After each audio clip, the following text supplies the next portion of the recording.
রামচরিত মানস। এই রামচরিত মানস লেখার সময় অযোধ্যার অনেক জায়গায় ভ্রমণ করেছিলেন তুলসী দাস। অযোধ্যা কাণ্ডটি সরজ নদীর তীরে বসে লিখেছিলেন তিনি, আর সেই জায়গায় তুলসী উদ্যান নামে পরিচিত। ব্রিটিশ আমলে এই জায়গায় ভিক্টোরিয়ায় মূর্তি বসানো হয়েছিল। পরবর্তী আন্দোলন করে সেই জায়গা থেকে সরানো হয় ভিক্টোরিয়ার মূর্তি, বসানো হয় তুলসী দাসের মূর্তি। স্বর্ণালী সরকার সেখান থেকে যে প্রতিবেদন তুলে ধরেছেন দেখুন। এই মুহূর্তে যেখানে দাঁড়িয়ে রয়েছি, ঠিক রাম জন্মভূমি যাওয়ার পথে হনুমানগড়ি, যাকে মূলত অযোধ্যার রক্ষক বলা হয়ে থাকে, সেই হনুমানগড়ির ঠিক আগে রয়েছে এই উদ্যান, যাকে তুলসী উদ্যান বলা হয়। আমরা আসলে এখানে অযোধ্যাকে শুধুমাত্র রাম জন্মভূমি আন্দোলনের জন্যই জেনেছি, কিন্তু আসলে এই অযোধ্যা বহু বছর ধরে অনেকগুলো আন্দোলনের সাক্ষী রয়েছে। যেরকম এই মুহূর্তে যেখানে রয়েছে সেটা হচ্ছে তুলসী দাসের মূর্তি, এখানে বড় করে প্রতিস্থাপন করা হয়েছে এবং এই উদ্যানকে বলা হয় তুলসী উদ্যান। আমি একবার ঘুরিয়ে দেখাবো যে এই উদ্যানটা দূরে দেখতে পাওয়া যাচ্ছে প্রাচীন এক গাছ রয়েছে এবং এই উদ্যানে আরও অনেক প্রাচীন গাছ ছিল।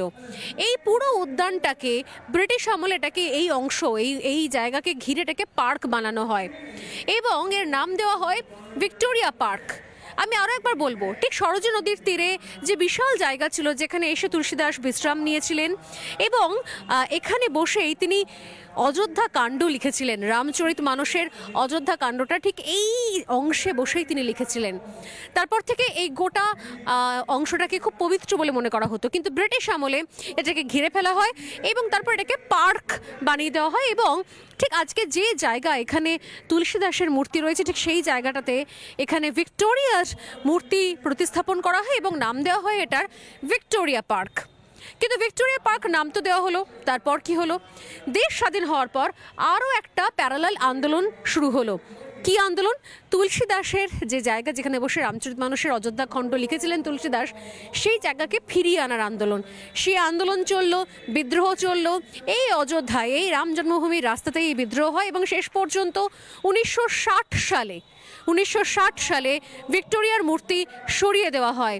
এখানকার বিদ্রোহের কারণে ভিক্টোরিয়ার মূর্তি সরিয়ে দেওয়া হয় এবং তার জায়গায় এই যে বর্তমান মূর্তিটা আপনারা দেখতে পাচ্ছেন তুলসী দাসের, সেই মূর্তিটা, শ্রী তুলসী দাসের মূর্তিটাকে প্রতিস্থাপন করা হয় ঠিক যে জায়গায় ভিক্টোরিয়ার মূর্তি ছিল, কুইন ভিক্টোরিয়ার, সেই জায়গাকে, সেই মূর্তির জায়গায় এই তুলসী দাসের মূর্তি প্রতিস্থাপন করা হয় এবং এটা খুব সুন্দর করে, আমি যদি দেখাই একটু দূর থেকে, এই খুব সুন্দর স্ট্রাকচার দিয়ে কিন্তু এই মূর্তি, এই মন্দির একটা তৈরি করা হয় এবং তারপর থেকেই এই পার্কের নাম দেওয়া হয় তুলসী উদ্যান।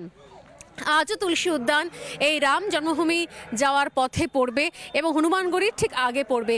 তুলসী উদ্যানের সামনে সুন্দর করে সাজিয়ে গুছিয়ে একটা পদ্ম রাখা হয়েছে এবং এই তুলসী উদ্যান কোথাও, মানে যে তুলসী দাসের রামচরিত মানস দেখে গোটা ভারতবাসী নতুন করে কোথাও শ্রীরামকে চিনেছেন তার সাধনার মধ্যে দিয়ে, সেই তুলসী দাসের সঙ্গে দেখা করেই তারা রাম জন্মভূমির উদ্দেশ্যে রওনা দিতে পারবেন। ক্যামেরায় রোহিত গণের সঙ্গে স্বর্ণালী সরকার, অযোধ্যা তুলসী উদ্যান।